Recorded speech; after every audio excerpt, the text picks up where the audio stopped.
पंजाब में आई ऊर्जा क्रांति, बढ़ रही बचत, बेहतर हुई आर्थिक स्थिति।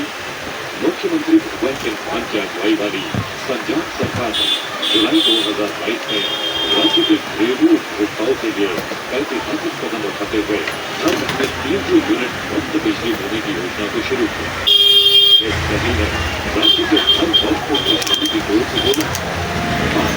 पंजाब के 90% घरेलू उपभोक्ताओं को जीरो आ रहा है।